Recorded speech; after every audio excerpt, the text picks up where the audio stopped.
छोट्या छोट्या स्वाईपमुळं आकाशचं क्रेडिट कार्डचं बिल 1,00,000च्या वरती गेलं होतं. कसं झालं, सुरुवातीला क्रेडिट कार्ड आलं म्हणून वापरायला सुरुवात केली. काय आपल्यालाच दिलेले पैसे आहेत असं त्याला वाटलं, की एवढं लिमिट ठेवलंय, आपण वापरलं पाहिजे. म्हणून त्याने क्रेडिट कार्ड वापरायला सुरुवात केली. छोट्या-छोट्या गोष्टी जेव्हा कधी बाहेर गेला, खायला पैसे नसतील, तर लगेच क्रेडिट कार्ड मारायचं.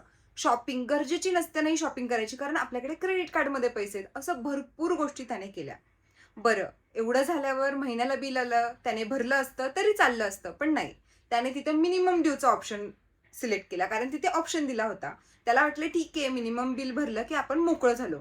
मग ते बिल वाढत गेलं. प्लस जेवढी काही अमाउंट राहत होती महिन्याला मिनिमम बिल भरल्यानंतर, त्याच्यावरती इंटरेस्ट रेट लागला, जो खूप तुफान प्रमाणात असतो. जो 8, 10, 15% पण नसतो, खूप जास्त असतो. त्याच्यामुळं त्याची ती अमाउंट वाढत गेली आणि काही काळानंतर त्याचं बिल एवढं जास्त झालं, की त्याच्या पूर्ण डोक्याला स्ट्रेस आला. कारण त्याला कळलंच नाही, की आपलं एवढं मोठं बिल कसं झालं? सो क्रेडिट कार्ड असताना आपण जर वापरत असेल, तर आपली लिमिट ओळखून त्या क्रेडिट कार्डचा वापर करायचा. दर महिन्याला आपल्याला फुल पेमेंट करायचं आहे, जेवढं काही तुमचं टोटल बिल आलेलं आहे. मिनिमम बिलच्या ट्रॅपमध्ये अजिबात अडकायचं नाहीये. सो तुम्ही पण जर क्रेडिट कार्ड वापरत असाल, तर क्रेडिट कार्डचा वापर नीट करा. मी म्हणत नाहीये, की क्रेडिट कार्ड वापरणं चुकीचं आहे. पण जर त्याचा वापर तुम्ही डिसिप्लिनने नाही केला, तर खरंच ती खूप मोठी गोष्ट बनू शकते. खूप मोठी आपली चूक बनू शकते. सो हा व्हिडिओ आवडला असेल तर जास्तीत जास्त लोकांपर्यंत शेअर करा आणि व्हिडिओला लाईक करायला विसरू नका.